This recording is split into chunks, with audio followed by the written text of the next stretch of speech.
everybody, welcome back to my channel. Today I'm going to be doing my May wrap-up. This was a great reading month for me. I read 35 books in May and 12,177 pages. I was really, I don't want to say worried about my reading this month, but I did get a full-time job halfway through the month, a little, maybe even a third of the way through the month. I'm not a full-time librarian, so I was kind of interested to see how that would impact my reading if I would end up reading a lot less this month than I usually do.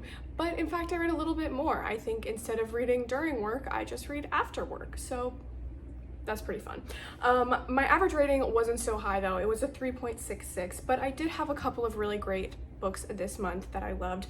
We had one 5-star, a couple 4.5s, and then a fair amount of 4.25, which is to me the thinking man's 4-star, which is, you know, a book that is just a little bit better than average, or than, you know, I liked it but didn't quite make it into the high 4.5s for me. My top genres were fantasy, LGBTQIA+, sci-fi, historical, and young adult, which is interesting. I don't feel like I read a lot of young adult, but I was reading some older series that I love. Do I have them with me? I do. Okay, good. Well, I gotta hide my Diet Coke. I read 88% fiction and 12% nonfiction. We're keeping that number above at 10%. That is great. And then 83% of the books I read were in print and 17% were digital. It was a great library book month for me. I got a lot of books from the library to the point where I literally had to like stop myself from placing any more library books on hold because I just already had too many out, because I've been doing this thing where I you know, did the experiment this month where for the whole month I kept all my library books so that I could hold them up and talk with them in this video. I don't know if I'm gonna continue to do that. Just like for me, the stress of keeping them and knowing that they're not going to the next person who wants to read them is so stressful for me. I guess as a librarian, even though we don't get fined for late books, like it just stresses me out so bad. Even when they're not late, I'm like, somebody else could be reading this book and loving it, and I'm like selfishly holding on to it so I can hold it up in a YouTube video. But it is fun to see them all stack up throughout the month. Like I said, this was a great month for library books. I read 25 books out of 34 from the library this month, and then I read 5 books digitally and 5 that I owned. Most of the books that I read digitally I actually read on my phone this month. I have started to figure out how to send ARCs to my Kobo, because that's primarily the reason why I read books digitally. It's because I only have an eARC copy of them, although I'm kind of tired of library books now. I got so many last month that I think I'm going to be prioritizing all the books I have downloaded on my Kobo or that I have through Kobo Plus this month. So I think that'll be fun. So let's just start going through these books. One of the first books I read in this month was Tender by Sofia Samatar. I really loved this short story collection. This is, Sofia Samatar has written 2 other fantasy books, A Stranger in Alondria. Oh, hi B. A Stranger in Alondria and The Winged Histories, both of which I really liked. I didn't love A Stranger in Alondria at the time, but after reading The Winged Histories, which I loved and gave 5 stars, I have really I don't know, started to come around to A Stranger in Alondria, or have started to kind of change my mind about it. I just remember, the farther I get from it, the more I remember the parts that I liked and the less I remember the parts that I didn't like. And I just really love Sofia Samatar's prose. So I was really excited to read this one. My library had it and I just absolutely loved this. I thought it was amazing. Like, it just did so much with this concept of tender, with the various meanings you can have of that word. A lot of these stories are about both tenderness of emotion, but also the verb, people tending to other people or attending them, and the various ways that that manifests. All of them, a lot of them are experimental and have different writing styles and different narrative structures, but they all have that Sofia Samatar prose that is just so excellent and so insightful and witty and deliberate, and every word has its place and its purpose. I really loved Fallow, which is like a novelette. It's like by far the longest short story in this collection, and I thought it was just so amazingly done. My one kind of critique of this would probably be that the last short story is really short. It's like only a couple pages. It's called The Red Thread, and I just didn't think it was as good as the other stories in the collection. I still enjoyed it, and it's kind of like an epistolary format. It's like a girl in a far-flung apocalyptic future, like sort of leaving letters for somebody who we never see on page, who has left her and her mom, sending them letters about their life and her mom and her relationship and stuff like that. And I liked it. I thought it was interesting, and I thought the world that Samatar was like showing us was interesting, but I just didn't think it was nearly as good as the other stories in the collection, or as good as Fallow, which was just such an amazing short story, and like to me is like a short story that Ursula K. Le Guin would write. Like that's how good it was, and it reminded me a lot of her stuff, a lot of the stuff in Fishermen of the Inland Sea that I just read. So I was just kind of disappointed that this collection ended sort of with a whimper instead of a bang, when Fallow was so good and could have been such a great note to end the collection on. But I had to give this 5 stars. Like, even though I do have an objective criticism of it, I simply can't give it any less than 5 stars because I just loved it so much. I loved the experience of reading this book. I loved every individual story, and like I said, even though I have that one criticism, like I just overall thought this was 5 stars. I can't complain about it. I also read Dreaming Metal, which is the sequel to Dream Ships, which I believe I read and talked about last month, and I really liked Dream Ships. It's kind of about a hot mess bisexual flying ships with her mind and trying to figure out if the AI is sentient or not. And when I was looking at this sequel, it's a duology. When I was looking at this sequel on online, like looking at the blurb gave me the impression that this was not going to be related to the other, like it was going to be different characters in the same world, like it wasn't going to be a direct sequel. I was actually very pleasantly surprised to find out that it is a direct sequel, and in fact it's kind of mostly about this new character, Celind Fortune, but the characters from the first book, Gian, Emre, and Vaughn, all show up in this book, and Gian even has like perspectives in this book. So I was pleasantly surprised by that. I really enjoyed this as a sequel. I thought it was just as fun as the first book and just as good. In fact, I probably liked it even more because I love theater, and I love when books think about what theater and the performing arts would look like in these kind of far-flung apocalyptic, post-apocalyptic dystopian world. I just really loved that element of it, that aspect of it, and how this book talked about art and politics and how the two are intertwined. So again, I just really liked this one. It's much more of a direct sequel than you think from the blurb, and in fact I saw a bunch of people in the reviews for this book being like, I didn't realize it was the second book in a series, and I think it would have made a lot more sense had I read the first book, but it didn't look like the blurb doesn't, you know, mention the first book at all. So again, this is another one that I really recommend. I got it from the library and purchased a copy of Tender, but also this one, and this one's signed as well. So I also read The Blue Sword by Robin McKinley. I picked up 2 McKinley books, this one and Spindle's End, at a library book sale earlier this year, and she's like part of the group of female authors from like the 80s, 90s, and early aughts that I would have loved if I had read them when I was a kid. I have no doubt about it, but I just sort of never got around to them, and so I'm kind of coming back to them as an adult, liking their stuff, knowing I would have loved it so much more had I read it earlier, but still kind of just appreciating it for what it is. This one definitely was just okay for me. Again, I would have loved this had I read it when I was like anywhere from 8 to 14, but as an adult, I just, my tastes don't tend towards quest fantasy now and like action fantasy, so I just found it a little bit boring, and I didn't find the characters and their relationships interesting enough. Like, it kind of does a Juliette Marillier or Ursula K. Le Guin type thing where there's just this relationship that comes out of nowhere at the end, and you're just kind of like, well, that's not the worst relationship in the world, and I guess, but like, were we supposed to be reading romantic tension between them this whole time? Because I definitely wasn't.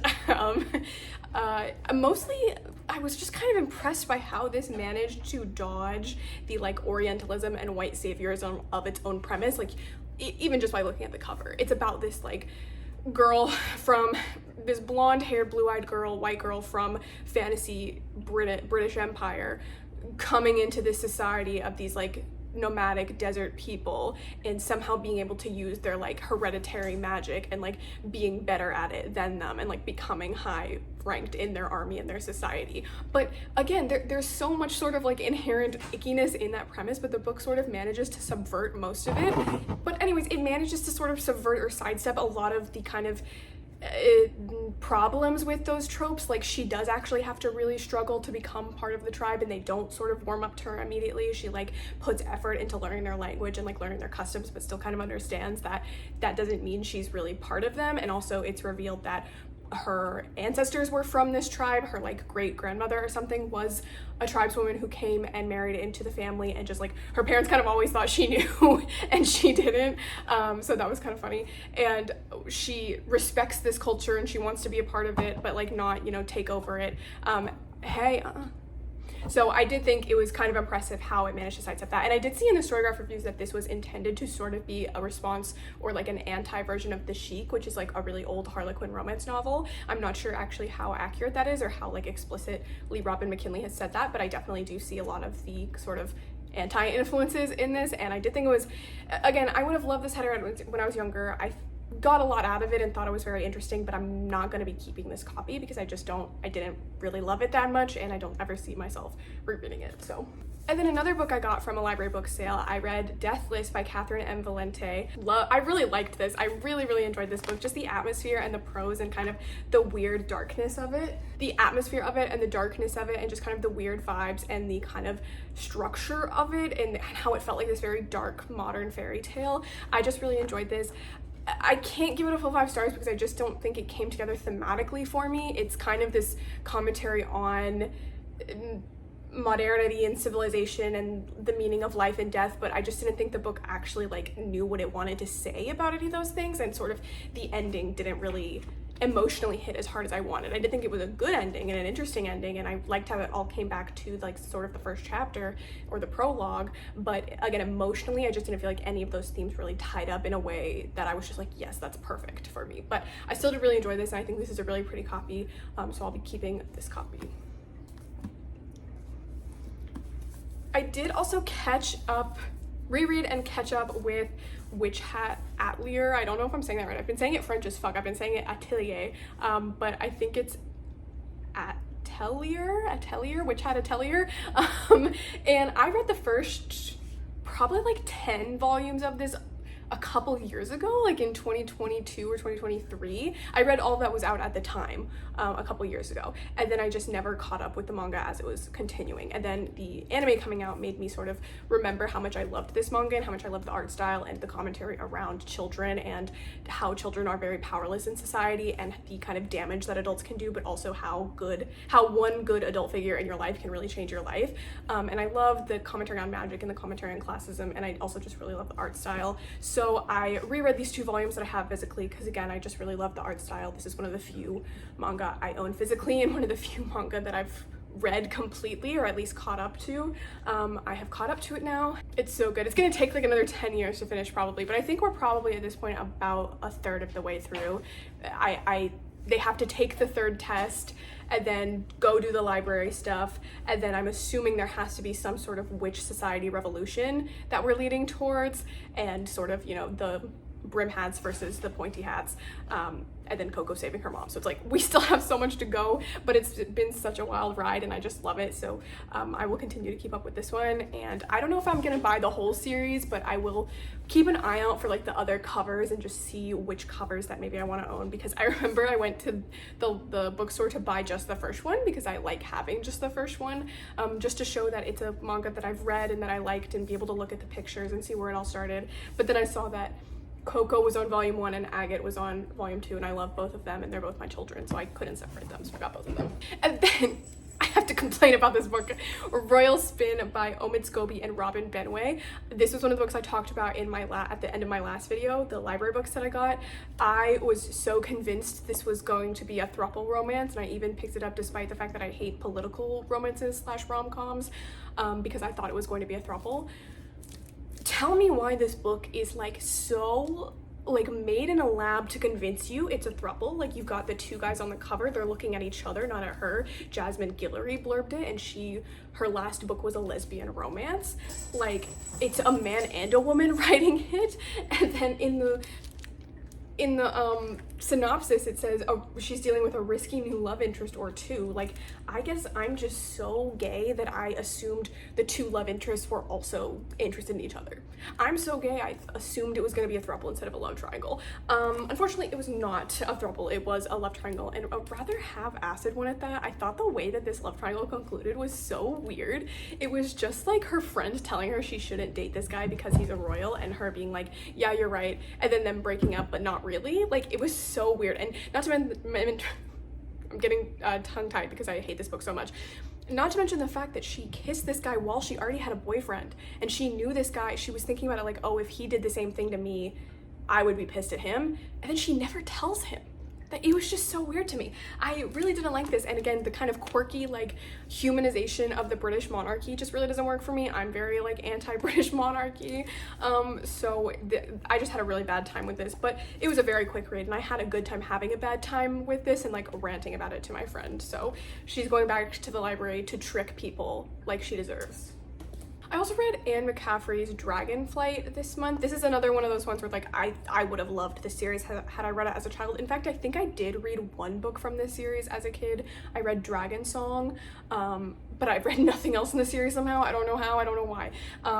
But this clearly had such an impact on the fantasy genre in general, but also specifically on like fantasy romance. Like I was telling my friend about some of the aspects of this book and she was like, oh, like Fourth Wing? And I'm like, kind of, I guess, or like Fourth Wing is like this.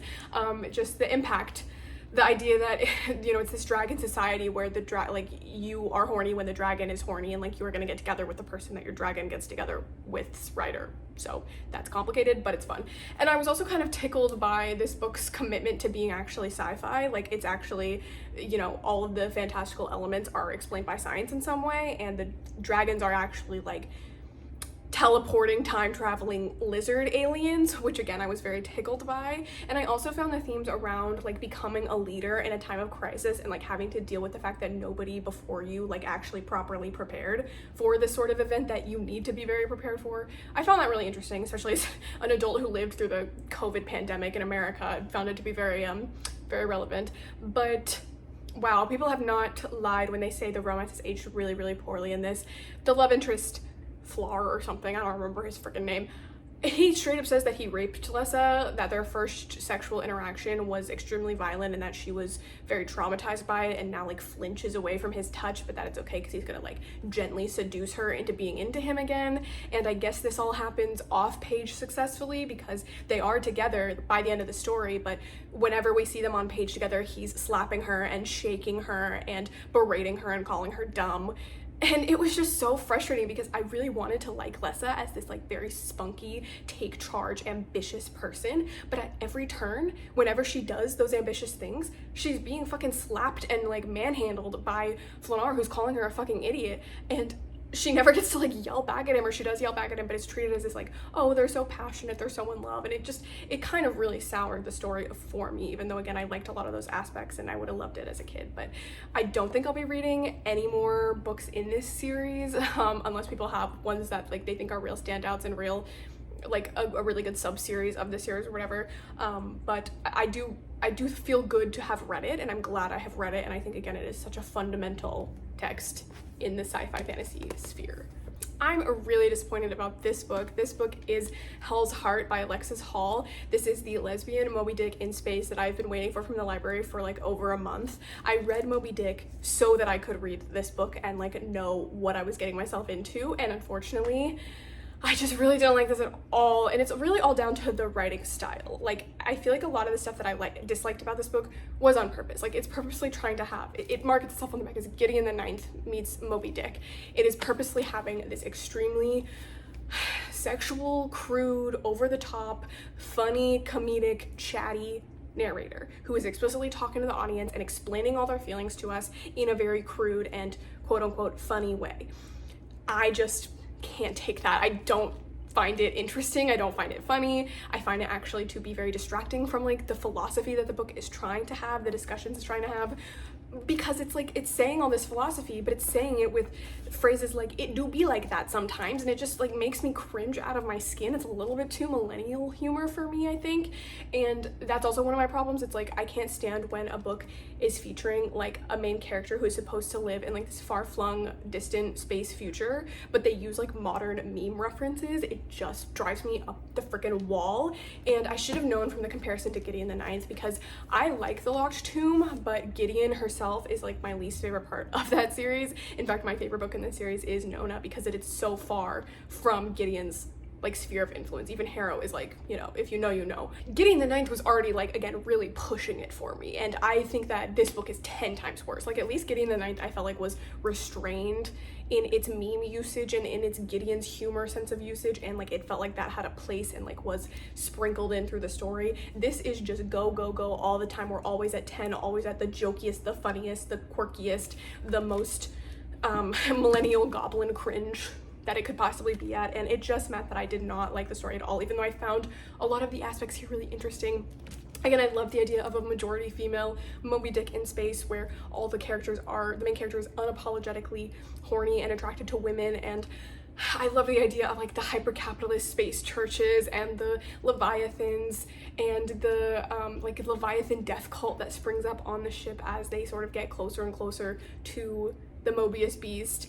But that writing style really, it just ruined this book for me, and I couldn't do it, unfortunately. I'm very sad. Does anyone have any other Moby Dick retellings that they think are good? I feel like this book has got to be so, like, Moby Dick is so right before specifically sci-fi retellings, right? Like it would be perfect for it. So there have to be more out there, and I will find them and I will read them, and hopefully I will like them more than I like this, because again, I just had such high hopes and I waited so long for it, and then it wasn't good. I also read the last two books in the craft sequence, Four Roads Cross and Ruin of Angels, and I really liked Four Roads Cross. This is the kind of direct sequel to, this is kind of a direct follow-up to Three Parts Dead, which is the first book in the craft sequence, and it has, you know, one of the best characters in the series, Tara Abernathy. We follow up with all the characters from that first book, and I really like this because it's a true sequel. We're like seeing how the events of the first book led to things developing in the city and in the people who live in it, and it moves forward, and we're not just rehashing all the problems from book one, we're like having new problems. And because of that, it's a lot more plot focused than the other books in the craft series, and it's a little less focused on like themes and the allegory of the craft for capitalism and business and economy and whatever. But I still really enjoyed it because, again, I really liked seeing where all these characters and the city ended up after Three Parts Dead, and I did think it was stronger and better paced than Three Parts Dead, which I liked Three Parts Dead, but it just felt like it was a little bit too much going on, and we were bouncing back and forth between characters and subplots a little too rapidly for me. But I really enjoyed this. Unfortunately, I didn't like Ruin of Angels nearly as much. In fact, this was one of the worst books in the craft sequence for me, and it was very tedious to read. It's like 550 pages, and again, it was just a lot of side quests and side tangents, and we bounced back and forth between them in a way that made it very hard for me to get invested. And this just wasn't a sequel. Like it's billed as like, oh, it's Kai from what is it called? Full Fathom 5. It's billed as like, oh, it's Kai from Full Fathom 5, and it's, you know, the continuation of her story, but it's really not. It could be the story of literally any random character. It didn't ever convince me that it needed to be Kai in this story, that she had like a specific reason why she was here, even though it kind of makes up this reason, like, oh, it's her sister in the city. But did she ever even mention having a sister in Full Fathom 5? Like, it just felt like it could have been a completely separate character and would have been exactly the same story and maybe even been stronger.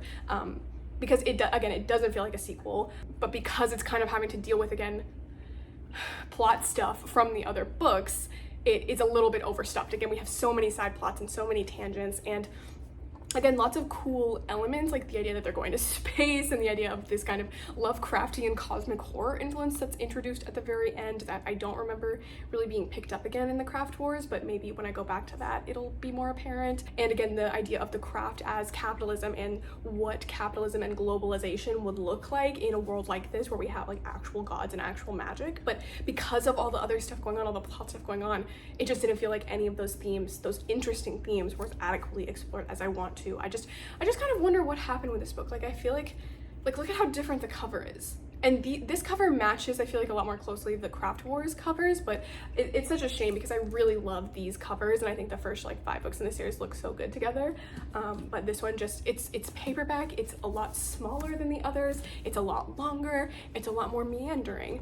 So it just feels very different than the other books in the series, and again, a lot more tedious, and it felt like it kind of reverted back to the very first book in the series and its problems. But I wouldn't say this was a bad book at all, and this was very lesbian, and so I enjoyed it, at least in that sense. I feel like this succeeded a lot better than Hell's Heart at being like messy, horny lesbians, because this book just allows those messy, horny lesbians to be messy, horny lesbians instead of like having to stop every single page and tell us, hey, I'm a messy, horny lesbian, and isn't that cool, and isn't that make me cool and funny?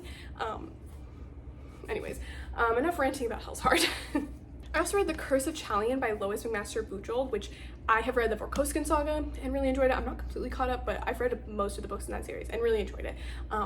And this is a series that is very much recommended to people as like post Realm of the Elderlings hangover. Like, this is very similar to Realm of the Elderlings. You'll probably like this, and I definitely see why people recommend it. It's very much like if you just dropped into Realm of the Elderlings at Tawny Man. It just, we're following this very traumatized, depressed, like 30-year-old man who has been sort of through the ringer but still kind of has this innate goodness and trust and love for people in him. I really liked Kazaril as a main character. And I thought there is also a lot of political maneuvering. It's very plot and politics heavy, and the pacing and kind of the plotting is very Robin Hobb to me, where it's just kind of these pieces all slowly getting layered on top of each other and like maneuvered into place, so that all of a sudden it feels like this characters are in like this impossibly thorny situation and you don't realize how they got to this point that they did, where like you can't see any way for them out of this situation. There was a little bit too much Deus Ex Machina in this for me. Like, the ending was very convenient, and that's because of the like fact that there are literal gods in the series in this book. And then also if you recommend this to Realm of the Elderlings fans, you have to kind of do it with the note that like there is nothing even close to the Fool in this book, which is like my favorite part of Realm of the Elderlings, and the relationship between Fitz and the Fool is one of the most compelling parts of that series to me. No matter how you interpret that relationship, platonic, romantic, in between, whatever, that relationship is so interesting and so complicated and such a part of why I love that series. And Kazaril doesn't have really anything like that. He instead sort of has a lot of different relationships spread out over a lot of different people, and none of those relationships were as compelling. There's also a horrible romance in this between Kazaril, who is like, again, in his 30s, and Lady Beatrice, who is 19. I really hated this romance, especially because like the reason he was attracted to her was because of her youth. Like, he kept saying it was because she was youthful, and I just got the ick from that. I see why Bujold wanted like to have this sort of character foil dynamic where like he's old and jaded prematurely before his years, and she's young and youthful and vibrant and can like bring joy and love back into his life. But did she have to be 19? Like, I just felt like it would have been stronger as a relationship and more impactful had she also been like a woman in her 30s and had also been through like trauma and hardship and had chosen to stay youthful and like joyful, as opposed to just being like that because she had never had any life experiences before. Like, she was a very sheltered, noble woman who hadn't had any experiences and didn't really have anything to overcome. So I don't know, I just really hated that relationship. And Bujold tries to make it less weird by having her, the younger person, be like the pursuer, and Kazaril like doesn't try anything with her at all because he is like not sure how it would come across. And again, I get it, and like it coming from a female author makes me less like icked out by it, but I still just really hate it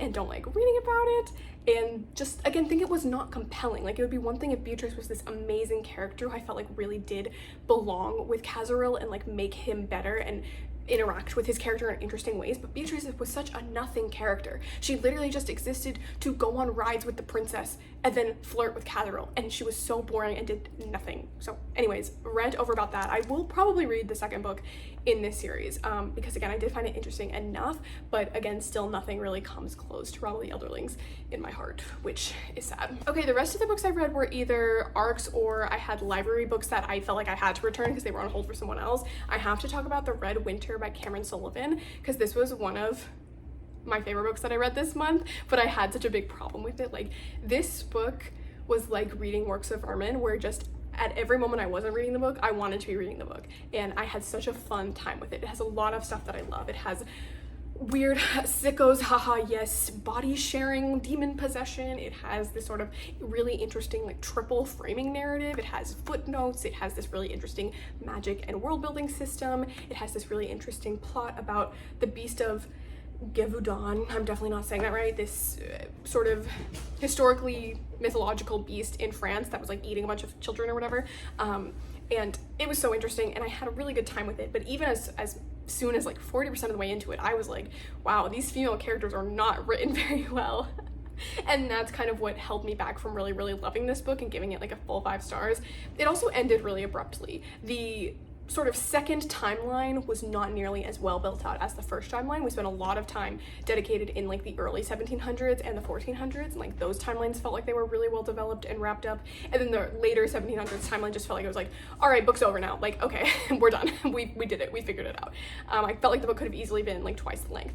And the women were just not very well written. They just weren't, which was so sad because it's not like I went into this book knowing it was about a male main character who had a relationship with another man and was like escorting his son back to him. So I kind of went into it with that frame of mind, not really thinking there would be any women in this series, sort of being prepared for sort of just that sort of very male focused energy. But instead there were a lot of women in this story, but they were all written badly. Like they all either were completely forgettable and had no distinguishing character traits, like Antoine's wife is literally just described as fashionable, or they existed solely to serve the male main character, oftentimes in an explicitly sexual sense. Like, of course, he has like this succubus servant Livia, and she's his literal slave, by the way, but it's just played for laughs, and she of course really wants to have sex with him and is always trying to make it happen. And then the lady like of the forest, to help him and Antoine have sex with both of them, and like the witch that they meet earlier, when they come back, she's mean to them in the past timeline, so she's pimply and ugly, and then when they come back she regrets it and is nice to them now, so now she's pretty and unlike other women because she doesn't use cosmetics. Like, oh my god, gag me with a fucking spoon. But she is now pretty and beautiful, and like there's kind of a vibe between them, and it's like, oh, they could have sex or whatever. But again, it was just like, it was so disappointing because the book was trying to have female characters and trying to be inclusive in other ways. Like the main male character is bisexual, he's dark-skinned enough that he faces prejudice in 1700s France. Like, it was trying to be inclusive and it was trying to have a variety of female characters, but none of them actually impacted the story in a tangible way, in a way that was not simply helping the male main characters and being at their disposal and serving to develop their characters. In fact, only a single female character makes it out of this book alive. And I'll let you guess which one. The rest of them literally are massacred for male character development and male man pain, and that just really frustrates me. It's a thing that I thought we were kind of done doing, you know? I thought it was kind of not acceptable to do in this day and age, in 2026, like that people would warn you away from it, especially because there were female readers, like beta readers, acknowledged in the acknowledgements of this story. So I'm like, well, what happened here? But anyways, overall, I did really like the story, and I would read more from Cameron Sullivan and more set in this world. I also really loved Between Two Fires by Christopher Buehlman. This is like a medieval horror book. It reminded me so much of The Road by Cormac McCarthy, which I also really love. It's told in a different writing style, obviously, but it's this sort of unrelentingly bleak journey through this like wasteland of a society that nonetheless has this like love and heart at its core. The book is at its core about love and forgiveness, and I just really enjoyed it. It took me on a wild ride. I think you could definitely complain that it's slow paced and that it's unevenly paced, but I just had a really good time going through it. Again, not a complete 5-star for me, although this one was higher ranked for me. This one, I didn't feel like either of the two gay characters really were handled well. One of them is again just killed off for the character development of the straight characters, and the other one almost dooms the world to hell through his moral degeneracy. So I'm not sure Christopher Buehlman thought out those implications, but I don't think that was on purpose. Again, I think that was just like an implication that was maybe not thought of. But again, really liked this. I have in fact picked up The Black Tongue Thief by the same author. Unfortunately, I'm really not liking it because it's told in a very different writing style and it's a very different vibe, but we'll see about that one. Oh, I also want to talk about The Wolf and His King by Finn Longman. This was medieval May for me, medieval fantasy May. I was really excited for this one because it's a gay retelling of Bisclavret, which is like a French werewolf tale. And again, I was really excited for this one. And it's told in this very interesting way. Like, we have 3 POVs. One is a first-person POV from Bisclavret, and one is a second-person POV from the king who falls in love with him, and the third is the POV from Bisclavret when he's a wolf, and it's told in like prose poetry. So I thought that was very interesting.